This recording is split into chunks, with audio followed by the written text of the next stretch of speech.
This is a 6-part series designed to help you prevent sexual harassment in your workplace. By engaging in this training, you are taking your first steps to being a helpful bystander who is ready to respond to any sexual harassment that you might observe.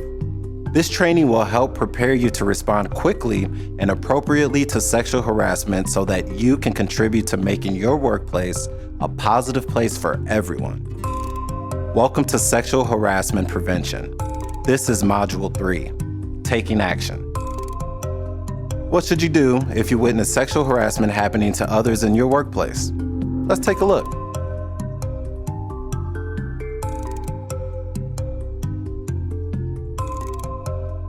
Don't become part of the problem by ignoring bad behavior. If you're not sure if something is inappropriate, ask yourself, is the behavior unwelcome? Could this behavior make the job unpleasant?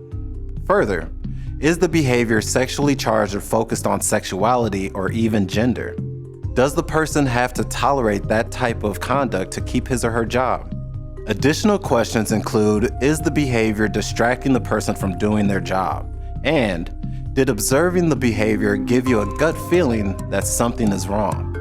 Here are some examples of sexual harassment you may witness. Verbal harassment includes name-calling, lewd jokes, and unwelcome propositions. Nonverbal harassment can include posting graphic images, staring at someone inappropriately, hand gestures, or whispering about others. Then there's physical harassment. That includes things like grabbing or groping, hugging, patting, or kissing. While these are the most overt and obvious, all harassment is equal in its destructive nature. If you witness harassment, choose the appropriate response from the IDEA anti-harassment actions. The first is I, and it stands for intervene. Involve yourself in the interaction to get the victim out.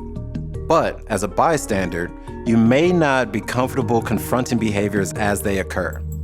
If that's the case, try to create a distraction. Distractions or interruptions can remind people they are not behaving properly and that others are watching. Some interruption techniques include slamming a door, or cut in and tell the offender you're busy concentrating on your job. Another idea would be to pick up a phone and tell them you need to make a call. Or you can walk over acting like you need to get something from the area they're in. If that doesn't work, you could ask the victim to come with you to another location. The next letter is D for direct. If behaviors are causing discomfort for others, find an opportunity to tell the harasser it needs to stop. Be mindful of timing though. A confrontation could make matters worse. The harassed coworker could become more embarrassed. Another issue may develop where the harasser could become angrily defensive. If you choose to talk to the harasser after the encounter, it's important not to be accusatory. Ask questions like, how do you think she feels about what you said? Or, what if he didn't want you to be so close? Or try, do you think some people may not appreciate those pictures? Peer pressure is an interesting thing. It will not only put the harasser on notice, but it actually may prevent future problems. Keep your discussion simple and start by identifying who was involved. This will help the harasser understand you have the facts. Then describe what you witnessed and explain that the incident caused discomfort and was unprofessional. When addressing a verbal harasser, you might say, I could tell she was uncomfortable with the language you used. I think it would be best if you stopped talking like that. That's simple and to the point. For someone engaging in nonverbal harassment, you could say something like this. You know, people have commented about the pictures you hang up. They think they're offensive and make us look unprofessional. How about you take them down? If there's an instance of physical harassment, you may want to use a sentence like this.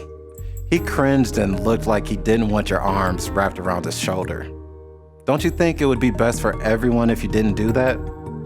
Since a lot of people are non-confrontational by nature, especially when dealing with harassment, a calm discussion directed with concern for a potential harasser's job should make an impact.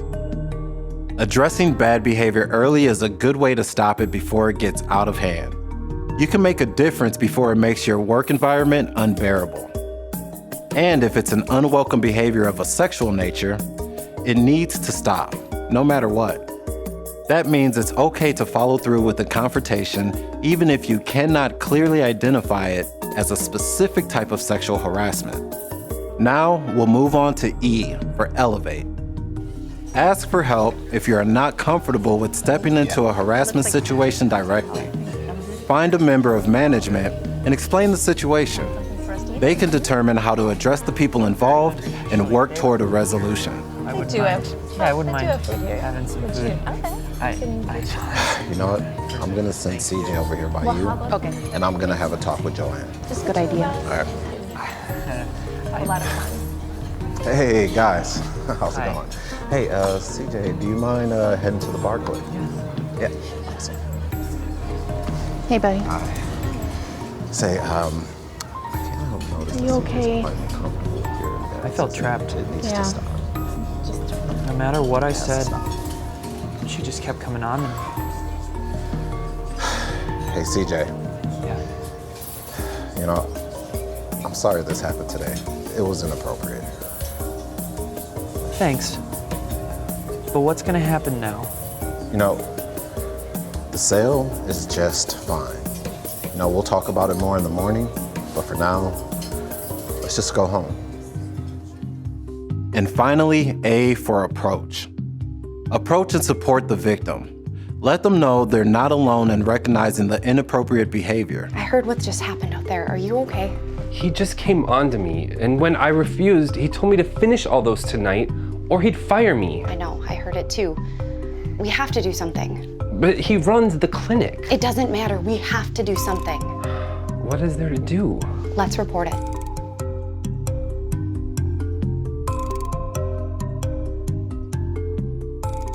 Remember to reinforce that what you witnessed was not acceptable and that the victim is not to blame. Be sure they know who to go to within the organization.